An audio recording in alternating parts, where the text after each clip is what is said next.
may mga account po kasi na agad-agad nababalik.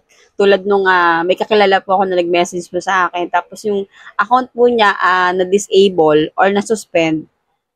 Tapos parang after 3 days lang po o a week, bumalik na rin yung kanyang account. So, hi guys! Welcome back to my YouTube channel and I'm Sarah Jane Semic and for today's video. So for today's video, itong gagawin natin ngayon is most requested po ito regarding po sa kanilang mga Facebook account na na-disable or na-suspend. So, marami po nag-message po sa ating Facebook account and TikTok account sa ginawa nating mga tutorial regarding po dito sa ating pagre-recover ng mga Facebook account. Dahil marami po na-disable at na-suspend na account.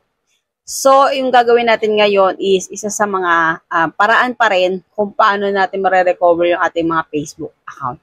Ay kung interesado akong malaman kung paano yan, keep on watching. And kung bago ka pa lang sa akin channel, huwag mo kalimutang mag-like and subscribe and click mo yung bell para updated ka na nga sa mga video na i-upload natin. And simulan natin agad pagkatapos ng aking intro.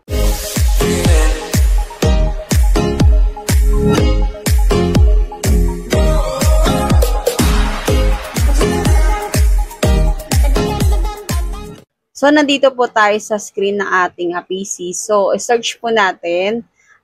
Pwede rin po sa mobile. Same din po ng process yung gagawin po natin dito sa mobile and sa PC. So, search po natin ay report a login issue.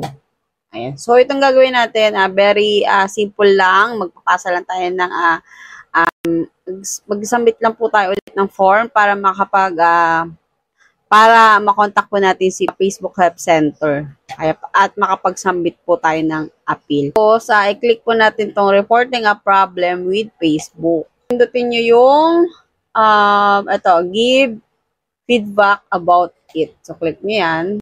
And tapos, click nyo naman itong proactive feedback.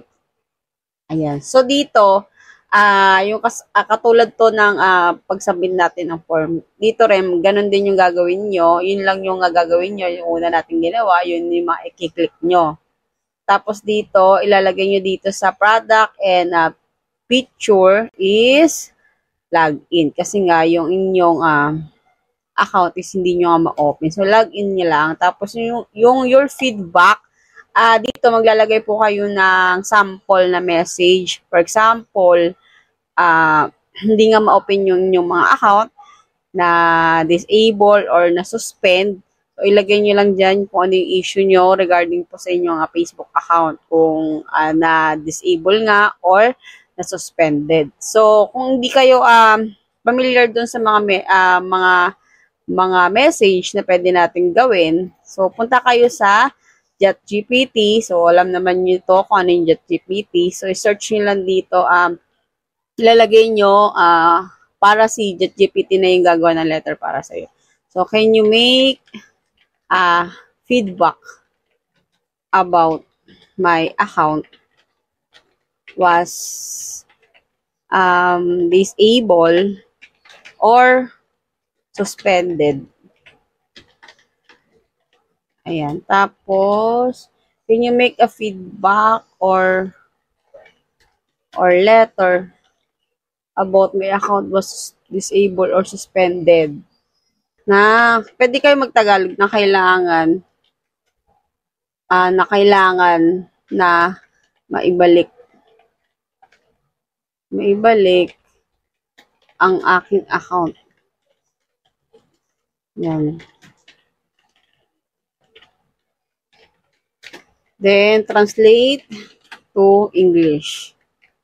Ayan. So, enter nyo. Ito na, after nyong, and kapag nakapagbigay si ChatGPT ng letter na gagawin po natin, copy-paste lang nyo ito.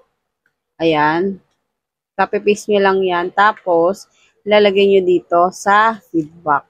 Ayan, paste nyo dyan. So, papalitan nyo na lang yung your name, account name, your contact email. So, yung itong letter na to is ilalagay ko po sa ating comment section or sa description para i-copy paste nyo na lang din. Yan. So, tapos, i-send nyo na.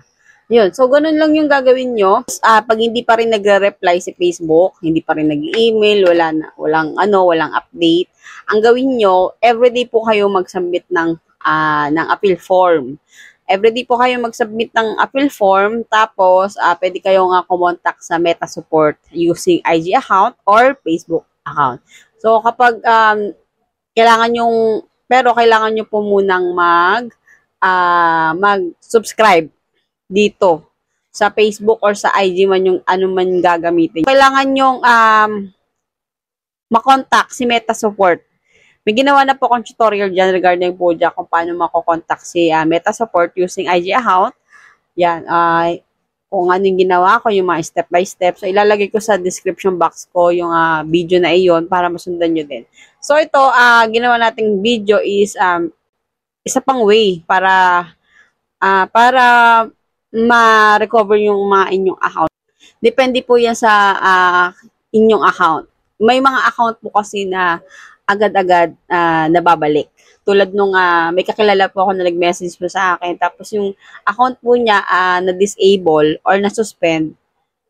Tapos parang after 3 days lang po a week, bumalik na rin yung kanyang account. So, hindi ko alam kung ano yung ginawa niya pang proseso doon. Hindi ko na itanong na.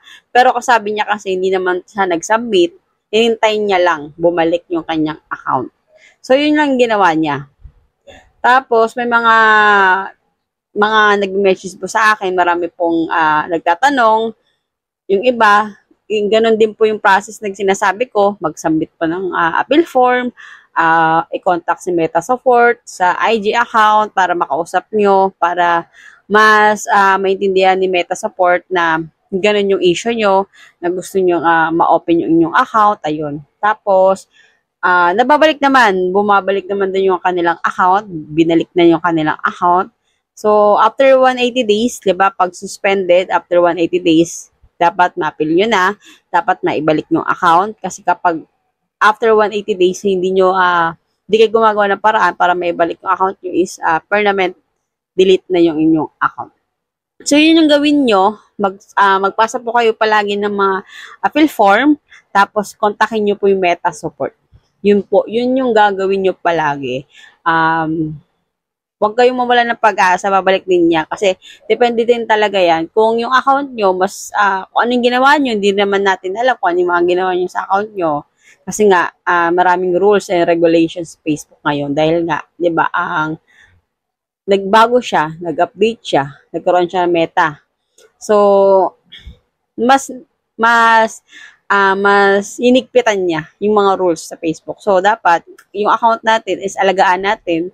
Huwag tayong basta-basta nagko-comment or ano man yung sinishare natin or pinapost natin. Dapat sumusunod tayo sa mga rules and guidelines sa Facebook para walang mangyari sa ating account and para maging maayos yung ating account.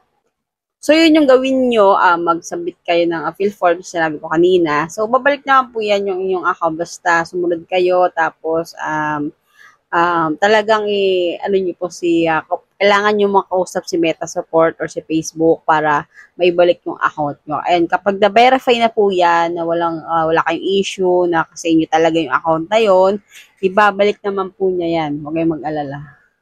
So, kung may iba pa kayong tanong regarding po sa ating ginawang tutorial ngayon, mag-comment ka lang sa ating comment section and try nating sagutin yung mga katanungan nyo. And pwede mo rin itong i-share sa mga kakilala mo na galto rin yung problema dahil nga alam ko talaga na marami ang nasuspend ngayon na account.